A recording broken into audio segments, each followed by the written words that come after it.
Organic chemistry के ऊपर बातचीत करने जा रहे हैं और टारगेट ये रहेगा कि जो ऑर्गेनिक केमिस्ट्री हम शुरू कर रहे हैं ये बेसिक ऑर्गेनिक केमिस्ट्री से लेकर के आपको हम नीट और जेई के लेवल तक ले जाएं। ठीक है, क्योंकि आप जानते हैं कि ऑर्गेनिक केमिस्ट्री का जो वेटेज होता है वो फिजिकल और इनऑर्गेनिक से ज़्यादा होता है। तो पहले हम लोग ऑर्गेनिक केमिस्ट्री को कंप्लीट कर लें, फिर फिजिकल और इनऑर्गेनिक को भी करेंगे सिस्टमेटिक तरीके से। तो टारगेट रहेगा कि बेसिक से चीज़ों को पढ़ें। ठीक है, तो सबसे पहला चीज़ तो हम लोग ये समझें बिना टाइम पास किए कि ऑर्गेनिक केमिस्ट्री होता क्या है। इससे पहले मैं आपको बताऊं कि ऑर्गेनिक जो नेम है वो बर्जिलियस नामक विद्वान के द्वारा दिया गया था। Berzelius was the first chemist या scientist who give the name of organic. और according to him we know that, हम लोग जानते हैं कि अर्थ क्रस्ट के अंदर से जितने भी मटेरियल मिलते हैं या जितने भी कंपाउंड मिलते हैं वो सब के सब इनऑर्गेनिक कंपाउंड होता है। The compound found from the earth crust is called inorganic compound. तो इनऑर्गेनिक कंपाउंड किसको कहेंगे? जो अर्थ क्रस्ट से मिलता है। समझ रहे हैं? और ऑर्गेनिक कंपाउंड के बारे में जो डेफिनेशन देने के लिए आए थे वर्जिलियस, उन्होंने कहा था कि लिविंग थिंग के बॉडी से, समझ रहे हैं, मतलब कि लिविंग थिंग जितने भी है। अब लिविंग थिंग कौन कौन है? चाहे दुनिया का कोई भी एनिमल हो, है ना, या कोई भी ह्यूमन हो, या पेड़ पौधा प्लांट हो, जितने भी लिविंग थिंग हैं उनके अंदर से जो कंपाउंड आपको मिलेगा वो ऑर्गेनिक कंपाउंड होगा। और उस ऑर्गेनिक कंपाउंड कहने का मतलब क्या? वो कार्बन से बना हुआ होगा, ऐसा बर्जिलियस का कहना था। उनका कहना था कि सिर्फ और सिर्फ लिविंग थिंग के बॉडी से ही मिल सकता है। समझ रहे हैं? जैसे आप लोग देखते हो कि लकड़ी को जब जलाते हैं तो उसमें से कार्बन डाइऑक्साइड गैस निकलता है, तो ऑक्सीजन तो आपके एटमॉस्फेयर में है ही और कार्बन से वो चीज बना हुआ है। जब जलाते हैं तो रिएक्शन करके कार्बन डाइऑक्साइड गैस बनकर निकलता है। इसी बेस पर बर्जिलियस का कहना था कि जितने भी लिविंग थिंग हैं वो सब के सब कार्बन से बना हुआ है, और कार्बन से बना हुआ जो कंपाउंड है वो ऑर्गेनिक कंपाउंड है। और ऑर्गेनिक कंपाउंड जब भी मिलेगा तो कहां से मिलेगा? लिविंग थिंग के बॉडी से ही मिलेगा, चाहे तो वो लिविंग थिंग एलाइव हो या लिविंग थिंग फिर डेड हो, है ना, डेड बॉडी हो या जीवित बॉडी हो, उन्हीं के अंदर से ऑर्गेनिक कंपाउंड मिल सकता है। ऐसा बर्जिलियस का कहना था। समझ रहे? बर्जिलियस ने कहा कि लैब के अंदर, है ना, लैब के अंदर इनऑर्गेनिक कंपाउंड, समझिएगा ध्यान से, लैब के अंदर इनऑर्गेनिक मटेरियल से स्टार्ट करके या इनऑर्गेनिक मटेरियल का रिएक्शन करा करके ऑर्गेनिक कंपाउंड प्रिपेयर नहीं किया जा सकता। इसका मतलब क्या था कि लैब के अंदर में ऑर्गेनिक कंपाउंड नहीं बनाया जा सकता। ऑर्गेनिक कंपाउंड सिर्फ और सिर्फ कहां से लाया जाएगा? तो सिर्फ और सिर्फ लिविंग थिंग के बॉडी से लाया जाएगा। और लैब में क्यों नहीं बनाया जाएगा? तो उन्होंने कहा था कि लैब में इसलिए नहीं बनाया जाएगा क्योंकि conversion of inorganic to organic, इसके लिए एक special type of driving force चाहिए जो हमारे पास नहीं है। इसलिए इनऑर्गेनिक से हम ऑर्गेनिक में कन्वर्ट नहीं कर सकते। और इस थ्योरी को वाइटल फोर्स थ्योरी के नाम से जानते हैं। तो वाइटल फोर्स थ्योरी के अनुसार इनऑर्गेनिक मटेरियल से ऑर्गेनिक बनाने के लिए एक special type of driving force चाहिए जो हमारे पास नहीं है। इसलिए इनऑर्गेनिक से ऑर्गेनिक में कन्वर्ट नहीं किया जा सकता लैब के अंदर, ऐसा कहना था बर्जिलियस का। लेकिन एक साइंटिस्ट आए जिनका नाम था होलर। ये जो होलर थे ये बर्जिलियस के द्वारा दिए गए डेफिनेशन को क्या किया? गलत कर दिया, काट दिया और प्रूफ करके दिखा दिया। और उसमें क्या था सो देखिएगा। अमोनियम साइनेट यानी NH4 का होल N CNO, ये फॉर्मूला किसका है? ये है अमोनियम, क्या? This is ammonium cyanate. Ammonium cyanate से इन्होंने यूरिया बना दिया था। समझ रहे हैं? CH3COOCONH2, है ना। इन्होंने क्या किया था कि यूरिया बना दिया, यूरिया को फॉर्म कर दिया। और यूरिया जो है वो क्या है बताओ? यूरिया जो है वो ऑर्गेनिक कंपाउंड है, और ये वाला जो था वो क्या था? इनऑर्गेनिक कंपाउंड था। तो होलर एक ऐसा साइंटिस्ट था जिन्होंने लैब के अंदर में इनऑर्गेनिक मटेरियल से ऑर्गेनिक में कन्वर्ट करके दिखा दिया, प्रूफ करके दिखा दिया। और तब से ये साबित हो गया कि जो इनऑर्गेनिक मटेरियल से भी ऑर्गेनिक कंपाउंड को हम फॉर्म कर सकते हैं। समझ रहे हैं? अब जरा सा एक चीज देखिएगा कि ऑर्गेनिक जितने भी कंपाउंड है इसके लिए होलर का क्या डेफिनेशन आया सो देखिएगा। इन्होंने कहा कि द स्टडी ऑफ क्या? हाइड्रोकार्बन्स। ध्यान से देखिएगा, स्टडी ऑफ क्या? Hydrocarbons, hydrocarbons and it's derivatives and it's क्या डेरिवेटिव्स, डेरिवेटिव्स, ठीक है। यानी कि study of hydrocarbons and it's derivative is called organic compound, ऐसा होलर का डेफिनेशन था। अब हाइड्रोकार्बन की क्यों बात हुई, जरा सा ध्यान से समझिएगा। और आपने केमिकल बॉन्ड के अंदर में बॉन्ड के बारे में पढ़ा होगा, बस उसी को थोड़ा सा कंसेप्ट को जोड़ देते हैं कार्बन के साथ। स्टडी किसकी, हाइड्रोकार्बन्स की।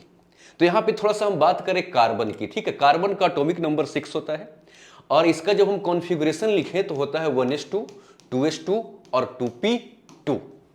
और आपने एटॉमिक स्ट्रक्चर में पढ़ा होगा कि s के अंदर में एक ही ऑर्बिटल होता है, तो यहां भी s है तो यहां भी एक ही ऑर्बिटल होगा। और p के अंदर में आपने पढ़ा होगा कि p के अंदर में 3 ऑर्बिटल होता है और एक ऑर्बिटल में मैक्सिमम कितने इलेक्ट्रॉन, 2 इलेक्ट्रॉन, 2 से ज्यादा नहीं हो सकते, समझ रहे हैं।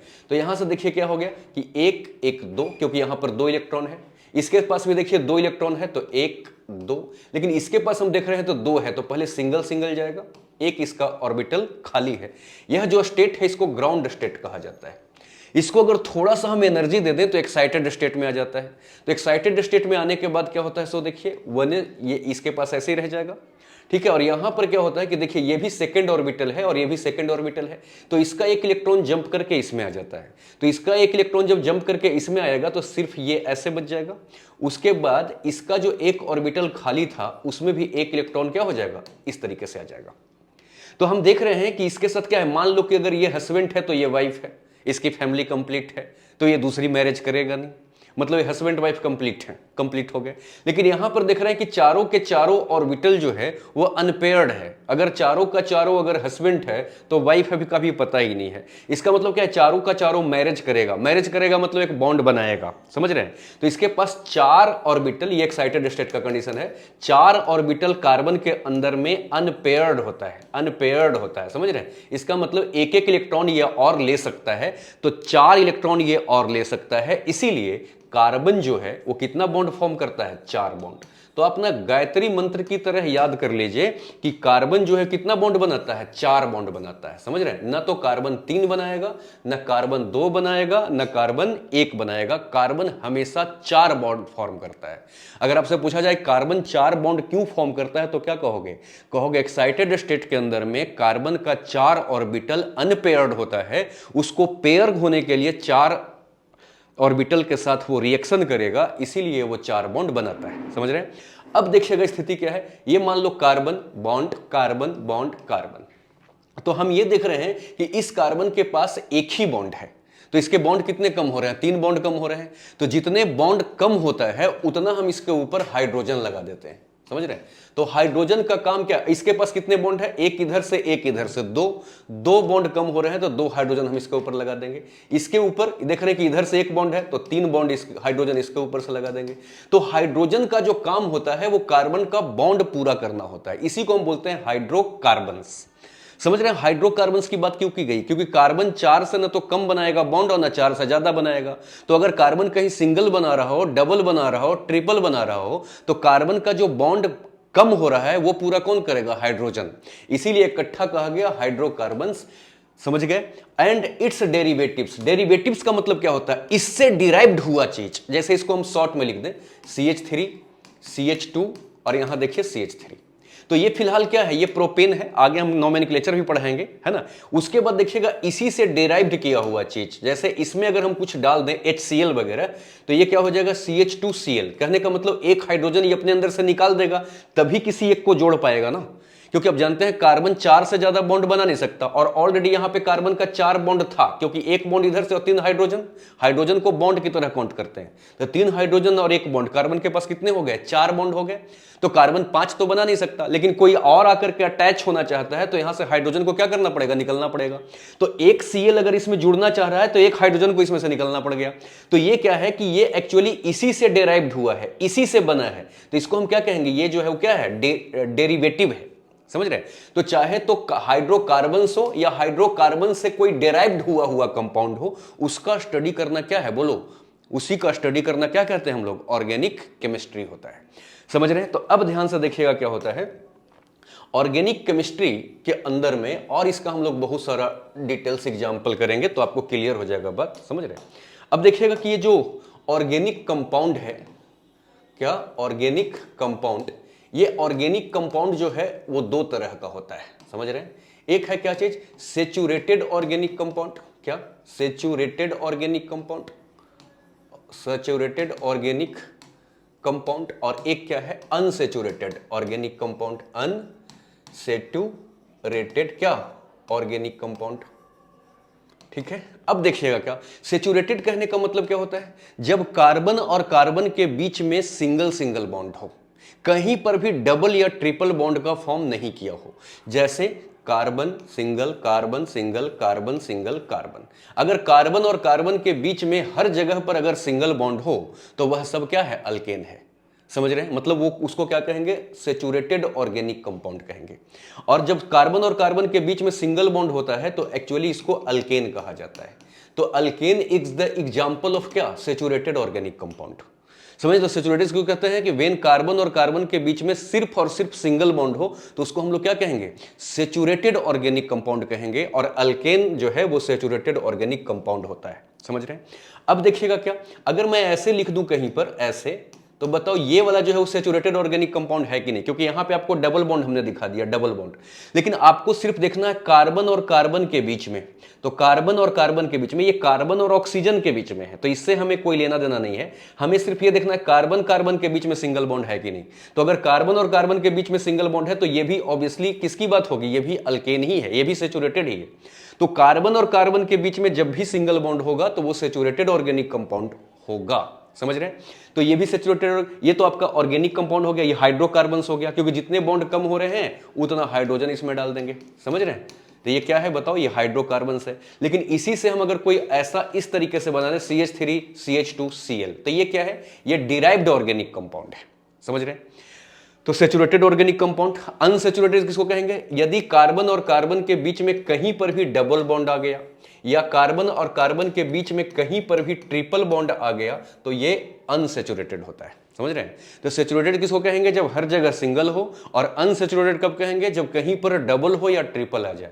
तो सिंगल सिंगल बॉन्ड जब होता है तो अल्केन होता है, कहीं पर भी अगर क्या हो जाए, डबल आ जाए तो ये कंपाउंड क्या हो जाता है, अल्कीन हो जाता है, अल्केन अल्कीन। और ट्रिपल बॉन्ड आ जाता है तो क्या हो जाता है, अल्काइन हो जाता है, समझ रहे हैं।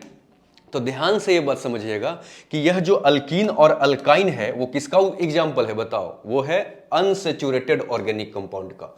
और अल्केन किसका एग्जाम्पल है, सेचुरेटेड ऑर्गेनिक कंपाउंड का, समझ रहे हैं। अब देखिएगा थोड़ा सा एक चीज और वो क्या है कि जो अपना ऑर्गेनिक क्या कंपाउंड है, ऑर्गेनिक कंपाउंड है, उसको हम कितने तरीके से क्या करते हैं बताओ, रिप्रेजेंट करते हैं, समझ रहे हैं। तो रिप्रेजेंटेशन ऑफ क्या, ऑर्गेनिक कंपाउंड। इसमें सबसे पहला जो है उसको हम लोग बोलते हैं क्या चीज, बोलो, मोलिक्यूलर फॉर्मूला। मोलिक्यूलर क्या फॉर्मूला, ठीक है। तो मोलिक्यूलर फॉर्मूला किसको कहते हैं, जब कार्बन के नंबर को गिन लिया जाए, समझ रहे हैं। जैसे मान लो कहीं पर मैं लिख दूं कि 6 कार्बन है तो ऐसे लिखिए C6, और मान लो कि इसे 14 हाइड्रोजन है तो आप क्या लिखेंगे, H14। अगर इकट्ठा करके लिख दिया जाए तो ये मोलिक्यूलर फॉर्मूला कहलाता है, समझ गए। और दूसरा जो आपका है वो क्या है, कंडेंस्ड स्ट्रक्चरल फॉर्मूला। कंडेंस्ड क्या, कंडेंस्ड स्ट्रक्चरल फॉर्मूला, ठीक है, स्ट्रक्चरल फॉर्मूले है ना। तो कंडेंस्ड स्ट्रक्चरल फॉर्मूला क्या होता है, सभी को आप अलग कर दीजिए। जैसे कार्बन कितने हैं इसमें, 6, तो 1 2 3 4 5 6। और हाइड्रोजन को बिठा दीजिए, आप जानते हैं कार्बन 4 बॉन्ड बनाता है, तो जितना बॉन्ड कम हो रहा है उतना हाइड्रोजन उसमें डाल दीजिए। तो आप देख रहे हैं कि इस कार्बन के पास कितने बॉन्ड है, 1, तो 3 हाइड्रोजन कम है तो 3 यहां डाल देते हैं। इस कार्बन के पास एक इधर से एक इधर से 2, तो 2 कम हो रहा है, इसके पास भी 2 कम हो रहा है, इसके पास भी 2 कम हो रहा है, इसके पास भी 2 कम हो रहा है, इसके पास 3 कम हो रहा है। आप देखिए 3 2 5 2 7 2 9 2 11 और 3 14। तो इसको जब इस तरीके से लिख दिया जाए तो इसको कहा जाता है कंडेंस्ड स्ट्रक्चरल फॉर्मूला, ठीक है। और तीसरा इसका स्ट्रक्चर क्या होता है, तीसरा है आपका वो है एक्सपेंडेड, है ना, क्या, एक्सपेंडेड स्ट्रक्चरल फॉर्मूला। इसमें क्या है, एक एक मॉलिक्यूल को खोल देना है। जैसे कार्बन है, carbon carbon carbon carbon carbon, ठीक, 6 कार्बन हो गए। और ये हाइड्रोजन को भी इकट्ठा न लिखिए बल्कि 3 है तो तीनों को ऐसे आप ओपन लिखिए। यहां पर 2 है तो दोनों को आप ओपन लिखिए, यहां पर भी 2 है तो ओपन करिए, इसको भी ओपन करिए, इसको भी ओपन करिए, नहीं ये सभी को ओपन कर दीजिए, ठीक है। तो इसको क्या कहा जाता है, इसको कहा जाता है एक्सपेंडेड स्ट्रक्चरल फॉर्मूला, ठीक है। जब कंडेंस्ड कब कहेंगे, जब क्या करेंगे, कार्बन कार्बन को अलग करेंगे और बाकी सबको उसके साथ लिख देंगे, तो वो क्या कहलाएगा, कंडेंस्ड स्ट्रक्चरल फॉर्मूला। और सबको इकट्ठा करके लिख देंगे तो molecular formula. Expanded structural formula कब कहेंगे, जब सभी को अलग अलग कर दिया जाए, एक एक एटम को, समझ रहे हैं। अगला है क्या, वो है आपका चौथा में, वो है bond line notation, bond line notation, जिसको शॉर्ट में BLN बोलते हैं, बॉन्ड लाइन नोटेशन, ठीक है। इसमें क्या करेंगे, सो देखिए, जितने कार्बन है ना उतना पॉइंट बना दीजिए। जैसे एक, देखो एक पॉइंट यहां हो गया, एक पॉइंट यहां हो गया, तो 1 2 3 4 कितने हो गए, 1 2 3 4 5 6, ऐसे कर दीजिए। तो इसका मतलब क्या होता है कि जितना पॉइंट उतना कार्बन। तो यहां पर देखो, तो एक पॉइंट हो गया तो एक कार्बन, यहां एक कार्बन 2, एक कार्बन यहां 3, एक कार्बन यहां 4, एक कार्बन यहां 5, एक कार्बन यहां 6। और आप जानते हैं इस कार्बन के बीच में सिंगल बॉन्ड है, तो ऑब्वियसली यहां पर 3 हाइड्रोजन डालेंगे, और इसके पास देखो एक सिंगल इधर से, एक सिंगल इधर से, तो 2 सिंगल हो गए, तो यहां पर 2 हाइड्रोजन डालेंगे, चीजें वही वाला आ जाएगा। तो जब हम लाइन से डिनोट करते हैं तो इसको क्या बोलते हैं, BLN, ठीक है। अब जैसे एक एग्जांपल से हम लोग ले, अगर मैं आप लोगों को कहूं कि एक मॉलिक्यूलर फॉर्मूला हमने आपको दे दिया और उसके लिए ये सारा स्ट्रक्चर आपको लिखना है। जैसे बाय द वे मानो कि हम एक कंपाउंड लिख रहे हैं और वो है क्या, C4 क्या H10, और इसके लिए मैं कहूं कि बताओ पहले ये कौन सा फॉर्मूला है, तो ये इकट्ठा करके सारा लिखा हुआ है, इसलिए इसको हम लोग क्या कहेंगे, molecular formula, this is molecular formula. लेकिन मैं अगर आपको कहूं कि नहीं, कंडेंस्ड क्या स्ट्रक्चरल फॉर्मूला बताइए, CSF, कंडेंस स्ट्रक्चरल फॉर्मूला इसका लिख के दिखाओ। तो कंडेंस का मतलब क्या होता है, कार्बन को अलग करिए। तो कार्बन कितने हैं, 4, 1 2 3 4। उसके बाद इस कार्बन के पास देखो कितने टोटल हाइड्रोजन कितने हैं, 10। तो आप जानते हैं इस कार्बन के पास एक लाइन है, तो हम क्या करेंगे, 3 हाइड्रोजन डालेंगे, यहां पर 2 डालेंगे, यहां पर भी 2 डालेंगे और यहां पर 3 डालेंगे। तो 3 2 5 2 7 3 10, ये क्या हो गया, CSF। तो CSF जब भी लिखने के लिए कहा जाए तो इसको आप ओपन कर दीजिए, ठीक है। आगे बहुत डिटेल्स में चलेगा, अभी तो मैं समझ रहा हूं कि आपको कुछ नहीं आ रहा, वहां से चल रहा हूं। अगला अगर मैं आपको कहूं कि एक्सपेंडेड स्ट्रक्चरल फॉर्मूला बताइए, ESF। तो ESF एक्सपेंडेड का मतलब क्या है कि सबको खोल दीजिए, एक एक एटम अलग अलग होना चाहिए। तो अगर मैं ऐसे आपसे पूछूं तो ये क्या हो गया, बताओ, ये एक्सपेंडेड हो गया, नहीं हो गया क्या, ये एक्सपेंडेड हो गया, ये एक्सपेंडेड हो गया, नहीं, सारे को ओपन कर दीजिए, ये एक्सपेंडेड हो गया। अगर मैं आपसे कहूं कि नहीं BLN बताओ, BLN मतलब क्या हो गया, बॉन्ड लाइन नोटेशन। तो कितने कार्बन है, 4, तो ऑब्वियसली हर जगह सिंगल सिंगल बॉन्ड है, आप देख रहे हो हर जगह सिंगल सिंगल बॉन्ड है, तो 4 पॉइंट ऐसे बना दीजिए, 1 2 3 4 हो गया। क्योंकि आप जानते हैं जितने पॉइंट उतने कार्बन, जितने पॉइंट उतने कार्बन। तो हमेशा याद रखिएगा जितने पॉइंट होगा उतना कार्बन होगा, समझ रहे हैं। तो ये क्या हो जाएगा, BLN।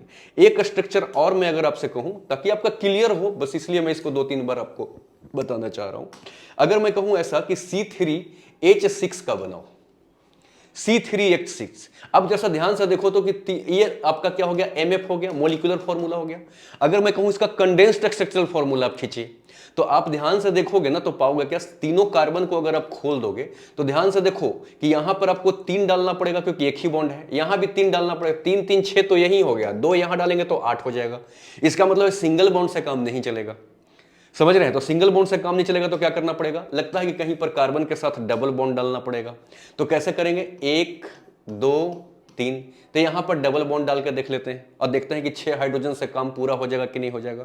तो हम देखें 6 हाइड्रोजन डालना है, तो इस कार्बन के पास कितने बॉन्ड हैं, 1 बॉन्ड, तो 3 कम हो रहा है, तो 3 हाइड्रोजन डाल दिया। इस कार्बन के पास कितने बॉन्ड है, 2 इधर से और 1 इधर से, 3, तो 1 डाल दें, कितना हो गया, 4। इस कार्बन के पास डबल बॉन्ड इधर से 2 ही घट रहा है, तो यहां से डाल देते हैं H2, 6 हो गए। तो इसका स्ट्रक्चर ये भी हो सकता है। और अगर हम चाहें तो इसका स्ट्रक्चर ऐसे भी बना सकते हैं कि नहीं, अच्छा एक स्ट्रक्चर तो ये हो गया, समझ रहे हैं। दूसरा स्ट्रक्चर हम चाहें तो ऐसा भी बना सकते हैं, क्या, CH2 सिंगल बॉन्ड का भी बनाना हो तो CH2, ऐसे देखो तो कितने हो गए, देखो इस कार्बन के पास 4 बॉन्ड पूरे हो कि नहीं, एक इधर से 1 इधर से, 2 और 2 हाइड्रोजन 4, 1 बॉन्ड 2 बॉन्ड और 2 हाइड्रोजन 4, नहीं 1 बॉन्ड 2 बॉन्ड और 2 हाइड्रोजन 4, सबके पूरे, और C3H6 भी हो गया। तो हम ऐसे भी लिख सकते हैं और ऐसे भी लिख सकते हैं, समझ रहे हैं। अगर कहेगा किसी ने एक्सपेंडेड बताइए तो सारे हाइड्रोजन को खोल देंगे, कैसे, 1 2 3, यहां पर क्या है कार्बन के साथ डबल बॉन्ड, एक ही हाइड्रोजन ऊपर में था और यहां पर 2 हाइड्रोजन ऊपर में था, तो ये क्या हो गया एक्सपेंडेड हो गया। अगर कहेगा नहीं बॉन्ड लाइन नोटेशन करिए तो देखिए 3 पॉइंट हमें देना पड़ेगा, नहीं इसमें एक कार्बन तो ये था, यहां पर देखिए सिंगल बॉन्ड है तो सिंगल ही रहेगा, दूसरा कार्बन यहां पर डबल बॉन्ड था तो ऐसे करके ऐसे डबल बॉन्ड दिखा दीजिए, हो गया ये BLN। नहीं तो BLN का मतलब समझ रहे हैं आपको, बॉन्ड लाइन नोटेशन। अगर इसमें कहेगा तो क्या करेंगे, आप जानते हैं कि पॉइंट जो होता है वो कार्बन ही होता है, पॉइंट जो होता है वो क्या होता है कार्बन ही होता है, तो ये भी क्या हो गया BLN हो गया। नहीं तो जिस तरीके से भी कहा जाए आप क्या करेंगे, इस तरीके से 3-4 तरीके से स्ट्रक्चर को इसका क्या किया जाता है लिखा जाता है, समझ रहे हैं। अब जरा सा एक चीज और समझिएगा और वो क्या है, वो है आपका डिग्री, है ना, डिग्री ऑफ कार्बन, ठीक, क्या डिग्री ऑफ क्या कार्बन, ठीक है। तो कार्बन जो होता है ना वो 4 तरीके का होता है, कौन कौन सा देखिएगा ध्यान से। एक होता है प्राइमरी कार्बन, क्या प्राइमरी कार्बन, तो प्राइमरी कार्बन जो है उसको हम लोग क्या करते हैं 1 डिग्री कार्बन भी बोलते हैं, ठीक है। दूसरा क्या है सेकेंडरी कार्बन, दूसरा सेकेंडरी क्या कार्बन, इसका मतलब 2 डिग्री कार्बन, ठीक है। तीसरा क्या है आपका टर्शियरी कार्बन, टर्शियरी कार्बन, इसको क्या बोलते हैं 3 डिग्री कार्बन। और एक है क्या क्वार्टरनरी कार्बन, एक है क्वार्टरनरी कार्बन, ठीक है। क्वार्टरनरी कार्बन कहने का मतलब 4 डिग्री कार्बन। तो सबसे पहली बात मैं आपको कहूं कि 1 डिग्री कार्बन किसको कहते हैं, तो वैसा कार्बन जो एक ही कार्बन से अटैच्ड हो उसको 1 डिग्री कार्बन कहा जाता है। वैसा कार्बन जो 2 कार्बन से अटैच्ड हो सीधा उसको क्या कहते हैं 2 डिग्री कार्बन बोलते हैं। और वैसा कार्बन जो 3 कार्बन से अटैच्ड हो उसको क्या बोलेंगे 3 डिग्री कार्बन। और वैसा कार्बन जो 4 कार्बन से अटैच हो उसको बोलेंगे 4 डिग्री कार्बन, ठीक है। एक ही एग्जाम्पल से मैं हम आपको सभी को पहचान करवाने का प्रयास करते हैं। जैसे देखिए C, ठीक, और देखिए C, एक ऐसा हम आपको क्या कर रहे हैं उलझा हुआ चैन बना दे रहे हैं। और अगर आपसे मैं पूछूं कि इसमें पहचान करके बताइए इस एग्जाम्पल में कि कौन सा कार्बन कितने डिग्री का है, तो आप ध्यान से देखो तो ये वाला जो कार्बन है वो डायरेक्ट कितने कार्बन से जुड़ा हुआ है, एक ही से तो है, तो ये हो गया 1 डिग्री कार्बन। लेकिन अगर मैं पूछूं ये वाला कार्बन किधर से जुड़ा हुआ है, एक इससे डायरेक्ट जुड़ा हुआ है और एक इससे, डायरेक्ट कितने से जुड़ा हुआ है, ये इससे और ये इससे, 2 से जुड़ा हुआ है इसलिए 2 डिग्री कार्बन हो गया। ये वाला कार्बन को ध्यान से देखिए, एक इधर से जुड़ा हुआ है, एक इधर से 2 और एक नीचे से 3, तो ये हो गया 3 डिग्री कार्बन। इस कार्बन को देखो तो ये डायरेक्ट कितने से जुड़ा है, एक ही से जुड़ा हुआ है, तो ये भी कितना हो गया 1 डिग्री कार्बन। इस कार्बन को ध्यान से देखिए, एक इधर से, एक इधर से, एक इधर से, एक इधर से, 4 तरफ से जुड़ा हुआ है और चारों के चारों कार्बन ही है, तो क्या हो जाएगा 4 डिग्री कार्बन। ये डायरेक्ट इसी से जुड़ा हुआ है तो ये भी 1 डिग्री, ये भी 1 डिग्री, ये भी 1 डिग्री, समझ रहे हैं। तो जो एक कार्बन से डायरेक्ट जुड़ा हुआ होगा वो 1 डिग्री का कार्बन होगा, जो 2 डायरेक्ट कार्बन से जुड़ा होगा वो 2 डिग्री का कार्बन होगा। लेकिन ध्यान रखिएगा सिर्फ कार्बन से मतलब है। जैसे एक एग्जांपल मैं और लिखता हूं तब और क्लियर हो जाएगा, ठीक है। डिग्री ऑफ कार्बन समझ गए। अब देखिएगा ध्यान से एक एग्जांपल मैं और लिख लेता हूं। जैसे अगर मैं ऐसा कर लूं कि CH3, देखो हाइड्रोजन से आपको मतलब नहीं है, आपको मतलब किससे है, सिर्फ कार्बन से। यहां से क्या कर दूं, ऐसे ले लूं CH और यहां से दे दूं क्या ब्रोमीन लगा दूं, ठीक है। और यहां से क्या कर दूं CH और यहां से CH3 और यहां से क्या कर दूं CH3, CH3, CH3, ठीक है। और मैं आपसे पूछूं कि इसमें कार्बन को पहचानिए कौन कितने डिग्री का कार्बन है, तो ये वाला कार्बन डायरेक्ट कितने कार्बन से जुड़ा हुआ है, एक ही कार्बन से, तो क्या हो गया 1 डिग्री कार्बन। इस कार्बन को देखिए तो एक इधर से जुड़ा हुआ है, एक इधर से जुड़ा हुआ है, क्योंकि ये भी कार्बन ये भी कार्बन, ठीक है। हाइड्रोजन को काउंट नहीं करिएगा, हाइड्रोजन का कोई मतलब नहीं। इधर ऊपर से क्या जुड़ा हुआ है ब्रोमीन, तो ब्रोमीन से तो हमें मतलब ही नहीं है। हमें देखना यह है कि ये वाला कार्बन कितने कार्बन से जुड़ा हुआ है, तो दो कार्बन से जुड़ा हुआ है तो 2 डिग्री कार्बन हो गया। ये वाला देखिए तो एक कार्बन इधर से, एक कार्बन इधर से और एक कार्बन इधर से, 3 कार्बन से जुड़ा हुआ है तो 3 डिग्री कार्बन हो गया। ये वाला डायरेक्ट एक ही कार्बन से जुड़ा हुआ है तो 1 डिग्री कार्बन हो गया। ये वाला कार्बन एक कार्बन इधर से, एक कार्बन इधर से, एक कार्बन इधर से, एक कार्बन इधर से, तो 4 डिग्री कार्बन हो गया। ये एक ही कार्बन से जुड़ा है 1 डिग्री, ये भी एक ही से जुड़ा है 1 डिग्री, ये भी एक ही से जुड़ा हुआ है 1 डिग्री कार्बन। तो डिग्री ऑफ कार्बन समझ गए। तो there are 4 types of carbon, primary carbon, secondary carbon, tertiary carbon and quaternary carbon, समझ गए। अब जरा सा समझिएगा डिग्री ऑफ हाइड्रोजन। क्या समझना है आपको, डिग्री ऑफ क्या हाइड्रोजन, ठीक है, डिग्री ऑफ हाइड्रोजन, ठीक। तो जितने डिग्री के कार्बन होगा उसके साथ जुड़ा हुआ हाइड्रोजन उतने ही डिग्री का होगा। जैसे इसको मैं डायरेक्ट एक एग्जांपल से प्रूफ कर देता हूं। जैसे मैं ऐसे लिख दूं क्या, CH3 CH2 CH CH3 CH2 CH3 CH3 CH3। आप ध्यान से देखो, कार्बन 4 से ज्यादा बॉन्ड नहीं बना सकता, यह ध्यान रखिएगा। तो एक बात बताओ, तो ये वाला कार्बन कितने डिग्री का है? तो ये वाला कार्बन है 1 डिग्री का, क्योंकि ये कार्बन एक ही कार्बन से डायरेक्ट जुड़ा हुआ है। तो 1 डिग्री कार्बन के साथ कितने हाइड्रोजन है? 3। तो ये वाला जो हाइड्रोजन है वो क्या है? 1 डिग्री हाइड्रोजन है। तो जो 1 डिग्री कार्बन के साथ जुड़ा हुआ हाइड्रोजन होगा वो हाइड्रोजन भी 1 डिग्री का ही होगा। ये वाला कार्बन कितने डिग्री का है? 2 डिग्री का। 1 डिग्री इधर से, 1 डिग्री इधर से, 2 डिग्री का है। तो ये वाला हाइड्रोजन जो है वो 2 डिग्री हाइड्रोजन है। ये वाला जो कार्बन देखो, एक कार्बन इधर से, एक कार्बन इधर से, एक कार्बन इधर से, 3 डिग्री का कार्बन है। तो इसके साथ जुड़ा हुआ हाइड्रोजन भी 3 डिग्री का होगा। ये वाला कार्बन कितने डिग्री का है? डायरेक्ट एक ही कार्बन से जुड़ा हुआ है ना ये कार्बन, तो ये 1 डिग्री कार्बन है, तो ये हाइड्रोजन भी 1 डिग्री का होगा, तीनों का तीनों। ये वाला कितने डिग्री का है बताओ? एक कार्बन इधर से, एक कार्बन इधर से, 2 डिग्री का कार्बन है, तो ये हाइड्रोजन भी कितने का डिग्री का हो जाएगा? 2 डिग्री का हो जाएगा। ये कार्बन को ध्यान से देखो, ये 4 तरफ से जुड़ा हुआ है, 1 2 3 4। और कार्बन के जब 4 बॉन्ड पूरा ही हो गया तो इसके साथ तो हाइड्रोजन रहेगा ही नहीं। इसलिए कहा जाता है कि 4 डिग्री कार्बन के साथ कोई हाइड्रोजन नहीं होता। मतलब 1 डिग्री हाइड्रोजन तो होता है, 2 डिग्री के साथ भी हाइड्रोजन रहेगा, 3 डिग्री के साथ भी हाइड्रोजन रहेगा, लेकिन 4 डिग्री के साथ हाइड्रोजन नहीं रहेगा, क्योंकि कार्बन 4 बॉन्ड से ज्यादा बनाता ही नहीं है। कार्बन के चारों बॉन्ड क्या हो गए? पूरे हो गए। अगर सिंगल सिंगल बॉन्ड है तो आप हमेशा देखो कि, समझ रहे हैं? अब इसका देखो ना, एग्जांपल कराऊंगा तो आपको ज्यादा क्लियर होगा, समझ रहे हैं? अगर मैं एक फॉर्मूला लिखूं, ध्यान से देखना, ध्यान से देखना, मैं अगर अब एक फॉर्मूला लिख दूं, डायरेक्ट आपसे पूछूं कि एक चैन था जिसमें 3 हमें कार्बन ऐसे मिले, 3 कार्बन, नंबर ऑफ 3 कार्बन ऐसे मिले जो 1 डिग्री का है। मतलब 3 कार्बन हमें ऐसे मिले जो 1 डिग्री का है। तो आपसे पूछूं कि बताओ इसमें हाइड्रोजन कितने होंगे? कौन सा हाइड्रोजन? 1 डिग्री वाला। तो 1 डिग्री कार्बन जो है वो 3 कार्बन है। तो तुम जानते हो ना कि 1 डिग्री कार्बन के साथ 3 हाइड्रोजन होता है। कैसे? जो कार्बन 1 डिग्री का होगा, 1 डिग्री का, जैसे ये कार्बन कितने डिग्री का है? 1 डिग्री का, तो इसके पास एक ही बॉन्ड है ना, तो इसके पास 3 हाइड्रोजन होगा। ये कार्बन भी कितने डिग्री का है? 1 डिग्री का, तो ये भी क्या होगा? 3 हाइड्रोजन। ये कार्बन कितने डिग्री का है? 2 डिग्री का, एक इधर से और एक इधर से, तो इसके पास 2 ही हाइड्रोजन रहेगा। तो जब डिग्री 1 होगा कार्बन का तो उसमें हाइड्रोजन हमेशा 3 होगा। लेकिन हाँ, ध्यान रखिएगा, बॉन्ड कैसा रहना चाहिए? सिंगल। समझ रहे हैं? तो अगर 3 कार्बन है 1, तो टोटल हाइड्रोजन कितना हो जाएगा? एक कार्बन के साथ 3 हाइड्रोजन, तो 3 कार्बन के साथ यहां पर कितना हो जाएगा? 9 हाइड्रोजन। समझ रहे हैं? जैसे हम एक्सरसाइज आपको कराएंगे ना, काफी सारा पॉइंट आपका क्लियर होगा कि मैं क्या कहना चाह रहा हूं। तो डिग्री ऑफ हाइड्रोजन भी समझ गए। डिग्री ऑफ हाइड्रोजन क्या है? जितने डिग्री का कार्बन है उसके साथ वाला हाइड्रोजन उतने डिग्री का ही होगा। समझ रहे हैं? तो डिग्री ऑफ हाइड्रोजन कितने तरह का होगा? 3 ही तरह का होगा। 1 degree hydrogen, 2 degree hydrogen, 3 degree hydrogen. 4 degree hydrogen possible ही नहीं है। समझ रहे हैं? अब जरा समझिएगा, डिग्री ऑफ क्या? हैलाइड। डिग्री ऑफ क्या? हैलाइड या halogen. Degree of halogen. Halogen समझते हैं ना? क्लोरीन, ब्रोमीन, फ्लोरीन, आयोडीन, जो भी है वो सब हैलोजन है। जैसे अगर हम आपसे पूछें कि CH3, एक एग्जाम्पल से ही इसको भी समझा दूं, यहां भी Br लगा हुआ है, CH इधर से भी, इधर से भी, ठीक। और यहां पे H, यहां पर थोड़ा देर के लिए सस्पेंड कर दो, H नहीं है, यहां पर लगा दो आप क्या? क्लोरीन। और यहां पे CH3 और यहां लगा देते हैं क्या? आयोडीन। तो देखिए यहां पर हैलोजन कौन कौन सा है? ब्रोमीन को भी हैलोजन बोलते हैं, क्लोरीन को भी हैलोजन बोलते हैं, और आयोडीन को भी हैलोजन बोलते हैं।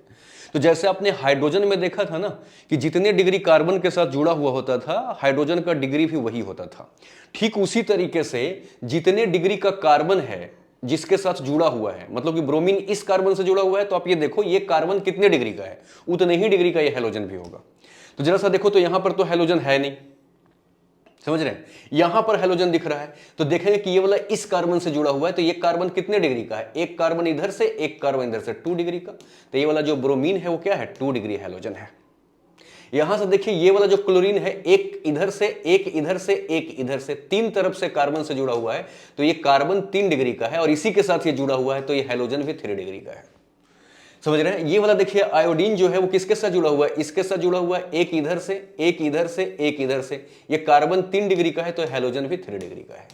तो ठीक हाइड्रोजन का डिग्री और हैलोजन का डिग्री सेम तरीके से निकाला जाता है। समझ रहे हैं, जितने डिग्री के कार्बन के साथ जुड़ा हुआ रहेगा उसका डिग्री वही रहेगा। समझ रहे हैं। अगला देखिएगा डिग्री ऑफ अल्कोहल, तो इसमें भी कुछ ऐसा ही होता है। डिग्री ऑफ क्या, अल्कोहल। अल्कोहल समझते हैं ना, OH। ठीक है, तो जैसे अगर मैं आपसे पूछूं कि यहां पर हमने क्या किया, CH2 और इधर लगा दिया OH, यहां पर हमने लगा दिया CH और यहां लगा दिया OH, यहां लगा दिया CH3 और ये OH। मैं आपसे पूछूं कि यहां पर 3 OH दिख रहा है, मतलब 3 अल्कोहल दिख रहा है, कौन कौन सा डिग्री का ये है। तो आप ध्यान से देखिएगा कि ये वाला जो अल्कोहल है वो इस कार्बन से जुड़ा हुआ है, और ये वाला कार्बन डायरेक्ट कितने कार्बन से जुड़ा हुआ है। आपको बाकी को नहीं देखना, ये कार्बन डायरेक्ट एक ही कार्बन से जुड़ा हुआ है ना, तो ये 1 डिग्री कार्बन है, तो ये अल्कोहल भी क्या है, 1 डिग्री है। ये वाला कार्बन देखो, एक कार्बन इधर से एक कार्बन इधर से, कार्बन 2 डिग्री का है, तो इसका अल्कोहल भी 2 डिग्री का है। ये वाला कार्बन को देखो, एक कार्बन इधर से एक कार्बन इधर से एक कार्बन इधर से, एक कार्बन 3 डिग्री का है, तो अल्कोहल भी इसके साथ जुड़ा हुआ 3 डिग्री का है। तो अल्कोहल का भी डेफिनेशन डिग्री निकालने में वही होता है जैसे कि हैलोजन और हाइड्रोजन का होता है। तो हाइड्रोजन, हैलोजन और अल्कोहल की ये जो डिग्री निकलती है वो सेम इसी तरीके से निकलती है। ठीक है, एक और देखिएगा डिग्री ऑफ अमाइंस। ये थोड़ा सा क्या होता है, अलग टाइप का होता है। ये क्या है, डिग्री ऑफ क्या, अमाइंस, डिग्री ऑफ अमाइंस। ठीक, तो देखो ये डिग्री ऑफ अमाइंस जो होता है वो कैसे निकाला जाता है। आप जानते हैं ना कि NH3 जो फॉर्मूला है वो किसका है, अमोनिया का। ठीक, अमोनिया में से एक हाइड्रोजन आप निकाल दो, तो एक हाइड्रोजन निकाल देंगे तो क्या बच जाएगा, NH2। तो एक बॉन्ड इसका क्या हो गया, खाली। एक बॉन्ड खाली होगा तभी तो आकर के इसमें CH2 CH2 CH3 ऐसे कुछ जुड़ेगा, तो ये क्या हो जाएगा, ये डेराइव्ड ऑर्गेनिक कंपाउंड हो जाएगा। अब जानते हैं ना कि हाइड्रोजन और कार्बन को छोड़ करके अगर कुछ और लग गया इसमें, तो ये क्या लग गया, ये क्या हो गया, डेराइव्ड ऑर्गेनिक कंपाउंड हो गया। तो एक्चुअली हम क्या देख रहे हैं कि अमोनिया में किसी भी ऑर्गेनिक चीज को जोड़ने के लिए हमें एक हाइड्रोजन निकालना ही पड़ेगा। समझ रहे हैं। तो अमोनिया में से जब एक हाइड्रोजन निकल जाता है तो ये NH2 जो बन जाता है इसको अमाइंस बोला जाता है। समझिए, तो आप ध्यान से समझिएगा, अमाइंस का मतलब क्या है, यहां पर अमाइंस का मतलब है NH2। तो NH2 अगर कहीं यहां पर लगा हुआ हो तो इसको अमाइंस बोलते हैं। लेकिन आप ध्यान से देखिए, जब ये NH2 है तो इसके बॉन्ड कितने खाली हैं, एक बॉन्ड खाली है, मतलब इसके तरफ से एक ही तरफ से कोई जुड़ सकता है। इसको बोला जाता है 1 डिग्री अमाइंस। ये जो है वो क्या है, 1 डिग्री अमाइंस है। तो NH2 हमेशा 1 डिग्री अमाइंस होगा, कारण क्योंकि इसका एक ही बॉन्ड खाली है, तो इसके तरफ से एक ही तरफ से आके कोई जुड़ेगा। एक हाइड्रोजन अगर हम इसका और निकाल दें तो ये NH हो जाएगा, तो इसका 2 तरफ से खाली हो जाएगा। तो जब 2 तरफ से खाली हो जाएगा तो 2 तरफ से हम आकर क्या करते हैं, कार्बन वाला ग्रुप जोड़ सकते हैं, तो ये क्या हो जाएगा, 2 डिग्री अमाइंस हो जाएगा। अगर हम इसका एक हाइड्रोजन जो बचा है वो भी निकाल दें तो ये नाइट्रोजन सिर्फ बच जाएगा, तो इसके तरफ से हम क्या कर सकते हैं, 3 बॉन्ड खाली हो गया नहीं, तो ये तीनों तरफ से जुड़ सकता है, तो क्या हो जाएगा, ये 3 डिग्री अमाइंस हो जाएगा। तो अमाइंस कितने तरह का, 3 तरह का, 1 degree amines, 2 degree amines, 3 degree amines. 3 degree amines में सिर्फ नाइट्रोजन होगा और तीनों तरफ से उसकी बॉन्ड खाली होगी। 2 डिग्री अमाइंस में NH होगा और इसमें 2 तरफ से अल्काइल जुड़ा हुआ होगा, ये 2 डिग्री हो जाएगा। अगर NH2 है तो उसके में एक ही बॉन्ड खाली होगा, ये 1 डिग्री अमाइंस हो जाएगा। समझ रहे हैं। तो ये कुछ क्या थे, डिग्री निकालने का तरीके थे। समझ रहे हैं, किसकी डिग्री कैसे हम लोग बोलेंगे। ठीक, अब एक कंसेप्ट और समझिएगा, वो है आपका हाइब्रिडाइजेशन। हाइब्रिडाइजेशन, ठीक है, हाइब्रिडाइजेशन। जैसे आप लोग एक बात बताओ, आप लाइफ में क्या करना चाहते हो, ज्यादा से ज्यादा स्टेबल होना चाहते हो। आप चाहते हो कि इंजीनियर बन जाए, डॉक्टर बन जाए, क्योंकि उसमें अच्छी सैलरी है, अच्छी कमाई है, तो लाइफ एकदम मजेदार हो जाएगी। तो हम चाहते हैं क्या कि लाइफ मजेदार हो और पैसा कम से कम खर्च हो। मतलब चाहते हो क्या कि कम से कम फीस में हमारी पढ़ाई हो जाए और जो चाहते हैं वो मिल जाए। तो हम क्या चाहते हैं, स्टेबिलिटी खूब हो जाए और खर्चा कम हो। ठीक उसी तरीके से दुनिया के जितने भी कंपाउंड हैं, समझ रहे हैं, दुनिया के जितने भी कंपाउंड हैं वो सब के सब कंपाउंड चाहता है कि वो क्या हो जाए, स्टेबल हो जाए। मतलब वो ऐसा शेप अपने आप को बना लेता है कि जिसमें स्टेबिलिटी आ जाए और उसमें एनर्जी क्या हो, लेस एनर्जी खर्च हो, है ना। मतलब लिस्ट क्या, एनर्जी और ग्रेटर स्टेबिलिटी। तो ग्रेटर स्टेबिलिटी, लिस्ट एनर्जी नहीं, वह शेप को अटेंड करता है कोई भी मॉलिक्यूल जो लिस्ट एनर्जी नहीं खर्च करके और ग्रेटर स्टेबिलिटी को अटेंड करता हो। समझ रहे हैं। और उस स्ट्रक्चर को एक्सप्लेन करने के लिए साइंटिफिकली जिस थॉट प्रोसेस की जरूरत पड़ती है उसी को हाइब्रिडाइजेशन कहा जाता है। तो hybridisation is a thought process to explain the structure of any molecule scientifically, है ना।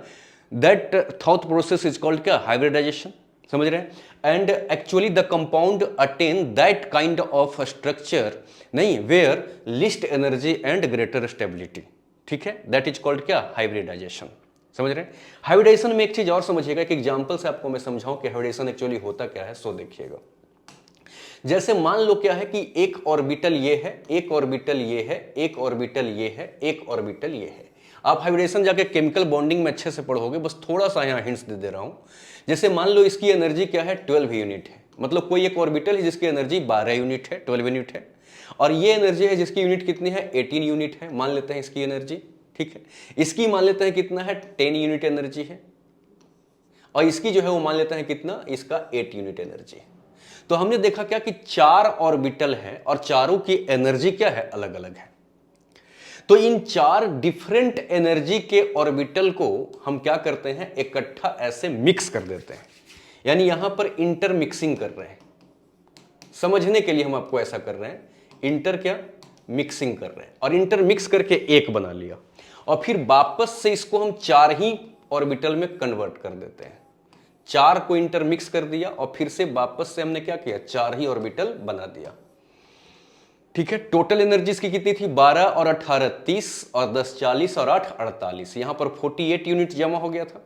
अब हम वापस से इसको बांट देना चाहते हैं, लेकिन सेम सेम बांटना चाहते हैं, तो कितना हो जाएगा, 12 12 12 12। अब समझ रहे हैं, मतलब डिफरेंट एनर्जी के ऑर्बिटल को इंटरमिक्स करके उतना ही नंबर ऑफ ऑर्बिटल बनाना है सेम एनर्जी का। तो ये जो नया ऑर्बिटल बनता है इसको बोला जाता है हाइब्रिड ऑर्बिटल। ये क्या बना, ये बना हाइब्रिड ऑर्बिटल, और इसको बनाने के लिए जो टोटल प्रोसेस करना पड़ा that is hybridization, that is क्या, हाइब्रिडाइजेशन। तो हाइब्रिडेशन क्या है, इंटरमिक्सिंग ऑफ ऑर्बिटल, है ना, टू मेक क्या, न्यू हाइब्रिड ऑर्बिटल, नहीं, that process is called hybridization, ठीक है। तो आप लोग ना हाइब्रिडाइजेशन को और अच्छे से पढ़ोगे किसमें, केमिकल बॉन्डिंग में। यहां पर ऑर्गेनिक में इतना नहीं पढ़ना है, बट थोड़ा सा ध्यान से देखा जाए। एक चीज और समझा जाए हाइब्रिडेशन में, हाइब्रिडेशन के अंदर में क्या है, इंटरमिक्सिंग, यानी जो अच्छे से मिक्स हो गया है हम उसी को यहां पर लेंगे, जो मिक्स नहीं हुआ है उसको हम नहीं ले सकते। अब जरा से एक एग्जांपल लेके देखिएगा, जैसे मान लो कि एक ऑर्बिटल ये है, एक ऑर्बिटल ऐसे है, जैसे पी ऑर्बिटल है, तो आप जानते हो पी में 3 होता है, एक एक्स पर, दूसरा वाई पर और तीसरा जेड पर। तो हमने क्या किया, 3 ऑर्बिटल का यानी पी ऑर्बिटल ले लिया। तो पी ऑर्बिटल में जानते हैं 3 होता है, एक्स एक्सिस पर, वाई एक्सिस पर और जेड एक्सिस पर, और अगला भी हमने क्या किया, फिर से 3 ले लिया, मतलब एक ये पी ऑर्बिटल और एक ये पी ऑर्बिटल, इसको हम मिक्स कर रहे हैं। तो मिक्स जब करेंगे तो अच्छे से देखो, ये इसके ऊपर तो अच्छे से मिक्स हो गया ये वाला, लेकिन अब ये आगे नहीं बढ़ेगा। तो जब 3 डायमेंशनल ऑर्बिटल होता है तो एक डायमेंशन तो अच्छे से मिक्स हो जाता है, लेकिन 2 अच्छे से मिक्स नहीं हो पाता। तो जो अच्छे से मिक्स हो जाता है वो एक स्ट्रॉन्ग बॉन्ड बनाएगा, और ये दोनों जो अच्छे से मिक्स नहीं हो पा रहा है वीक बॉन्ड बनाएगा। तो ये वाला जो वीक बॉन्ड है इसको ये वो है जो पाई बॉन्ड हो जाता है, और ये जो होता है वो क्या होता है, सिग्मा बॉन्ड बनता है। अच्छा, यही अगर हम 2D ऑर्बिटल ले लें, इसको भी मिक्स करें, तो ये दोनों तो अच्छे से मिक्स हो जाएगा। तो ये दोनों अच्छे से मिक्स हो गया, वो सिग्मा बॉन्ड हो गया, और जो अच्छे से मिक्स नहीं हुआ, जो लैटरल ओवरलैप कर रहा है वो पाई बॉन्ड, और जो कंप्लीट ओवरलैप कर रहा है वो क्या, ये हो गया सिग्मा बॉन्ड और ये हो गया pi bond. This is complete overlapping और दिस इज लैटरल ओवरलैपिंग। तो लैटरल ओवरलैपिंग क्या बनाता है, पाई बॉन्ड, और कंप्लीट ओवरलैपिंग सिग्मा बॉन्ड। तो जब हम क्या किए, जब 3 का लिए थे तो एक हुआ था कंप्लीट ओवरलैपिंग और 2 लैटरल। 3 में 2 में एक कंप्लीट और एक लैटरल, और अगर हम सिंगल लें तो कंप्लीट ओवरलैपिंग। इसका मतलब क्या है कि जब हम एक एक ऑर्बिटल को मिक्स करें तो कंप्लीट ओवरलैपिंग होगा, 2 को लेकर मिक्स करें तो क्या हो जाएगा, 2D को मिक्स करें तो क्या होगा, एक कंप्लीट और एक लैटरल। 3D ले तो एक कंप्लीट 2 लैटरल। इसका मतलब क्या है, हर हाल में मिक्स कितना होगा, एक ही होगा। तो जो, हाँ याद रखिएगा, जो कंप्लीट ओवरलैप करता है वो क्या होता है, सिग्मा बॉन्ड, सिग्मा बॉन्ड, और जो लैटरल होता है वो क्या होता है, पाई बॉन्ड। तो ध्यान दो कि 3 ऑर्बिटल को जब हम मिक्स कर रहे थे तो ट्रिपल बॉन्ड बन जाएगा। तो ट्रिपल बॉन्ड में क्या, एक अच्छे से मिक्स हो रहा था, 2 अच्छे से नहीं मिक्स हो रहा था। तो ट्रिपल बॉन्ड में एक सिग्मा बॉन्ड होता है और 2 पाई बॉन्ड होता है। डबल बॉन्ड में एक सिग्मा होता है और एक पाई होता है, क्योंकि डबल में एक अच्छे से मिक्स हो रहा था, एक नहीं हो रहा था, तो एक सिग्मा एक पाई। ट्रिपल में एक अच्छे से हो रहा था, दो अच्छे से नहीं हो रहा था, तो एक सिग्मा दो पाई। डबल में एक सिग्मा एक पाई और सिंगल में सिग्मा, क्योंकि सिंगल में सीधा मिक्स हो जा रहा था। समझ रहे हैं? तो हाइब्रिडेशन में किसको काउंट करेंगे, पाई को कि सिग्मा को? सिग्मा को। क्यों? क्योंकि हाइब्रिडेशन का डेफिनेशन क्या है, कंप्लीट इंटरमिक्सिंग। तो इंटरमिक्सिंग होता है वो क्या बनता है, सिग्मा बॉन्ड, और जो इंटरमिक्स नहीं हो पाया वो पाई बॉन्ड बना ना।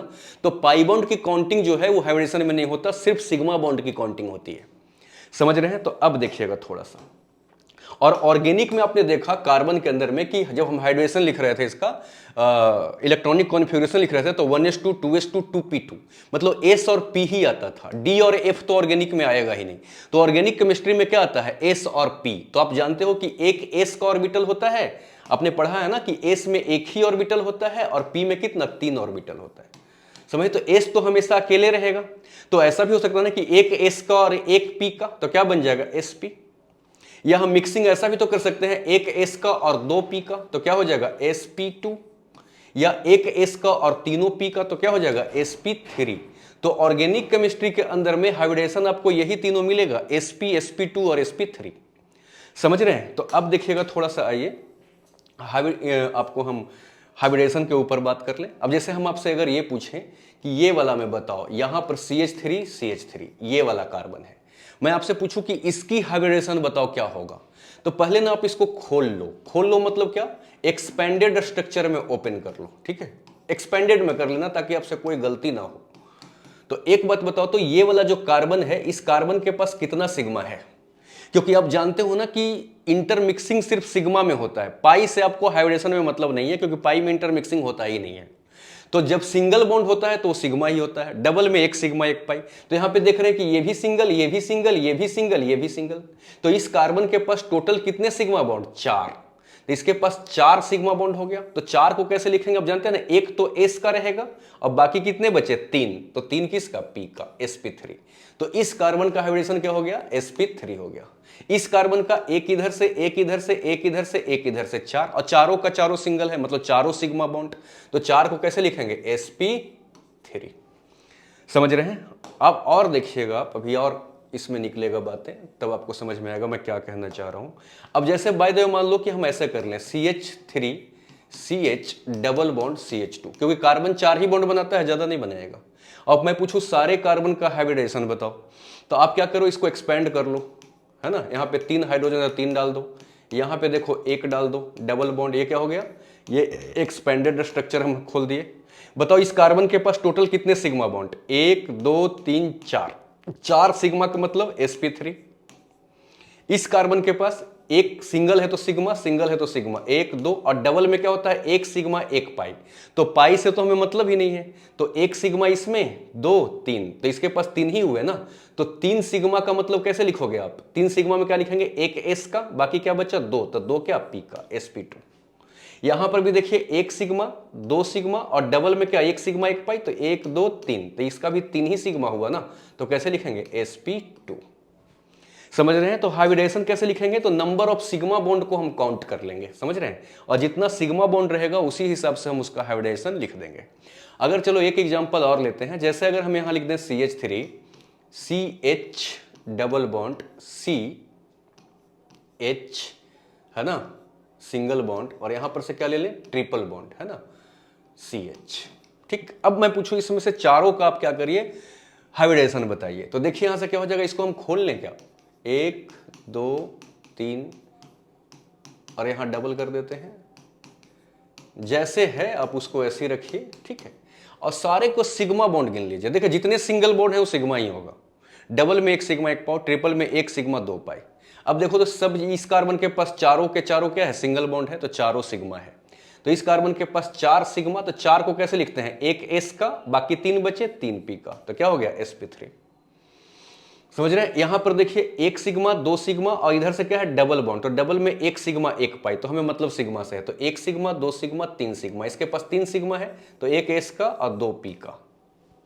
यहां पर से देखिए एक डबल बॉन्ड है ना इधर से, तो 1 सिग्मा इसमें से, 1 सिग्मा इधर से 2, और एक इधर से 3, तो ये भी क्या हो गया, sp2। इधर ध्यान से देखिए 1 सिग्मा इधर से सिंगल, और यहां ट्रिपल बॉन्ड है, तो ट्रिपल में एक ही सिग्मा होता है, और 2 पाई, तो एक सिग्मा इधर से और एक सिग्मा इधर से, 2 ही सिग्मा हुआ ना, तो 2 में क्या होगा, एक एस का और एक पी का, तो इसका एसपी हो गया। इसमें भी देखिए ट्रिपल बॉन्ड था तो एक सिग्मा इधर से और एक सिग्मा इधर से, तो ये भी क्या हो गया, एसपी हो गया। तो ये हाइब्रिडेशन लिखने के क्या होते हैं, तरीके होते हैं, समझ रहे। अब देखिए हमने क्या देखा कि हम जब ऑर्गेनिक में कार्बन को लेकर के क्या करते हैं, हाइब्रिडेशन लिखते हैं, तो इसका 3 ही तरह का हाइब्रिडेशन होता है, चाहे तो sp होगा या sp2 होगा या sp3 होगा, समझ रहे।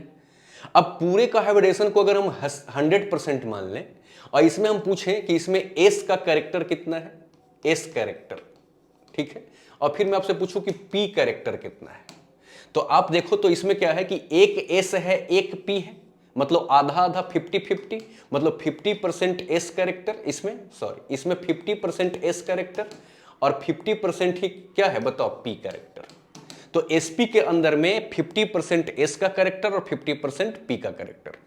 sp3 में देखो टोटल ऑर्बिटल कितना है, 3, 2 p का और एक s का, 3, तो 100 में अगर आप 3 से डिवाइड करेंगे तो एक का हिस्सा कितना आ जाएगा, 33.33, तो यहां पर s का कैरेक्टर कितना हो जाएगा, 33.33, इसका बाकी कितना हो जाएगा, 36 पॉइंट कितना 67, यही आ जाएगा ना।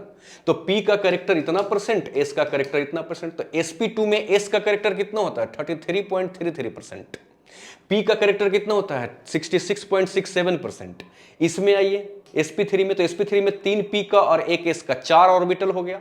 तो आप 100 में क्या करिए, टोटल को 100 मान रहे हैं, तो 4 से डिवाइड करेंगे तो एक का हिस्सा कितना आ गया, 25, तो एक का हिस्सा हो गया, s तो इसमें एक ही है ना, तो s का कितना हिस्सा हो गया, 25%, एक का हिस्सा 25, तो p कितना है इसमें 3, तो कितना हो जाएगा 75%। तो sp3 के अंदर में p का जो हिस्सा होता है वो 75% होता है, s का 25, sp2 के अंदर में s का हिस्सा 33.3% होता है और इसका 66.6% होता है, sp में 50-50% का कैरेक्टर होता है, समझ रहे हैं। तो यहां तक आप जो है वो समझ के रखिए, फिर हम लोग अगले दिन इस टॉपिक को वापस से आगे बढ़ाएंगे और ऑर्गेनिक पूरा कंप्लीट करके आपको देंगे, समझे। जेई तक बेसिक सभी चीजें हम पढ़ रहे हैं, धीरे धीरे देखना इसकी लेवल जो है वो बहुत बढ़ती चली जाएगी।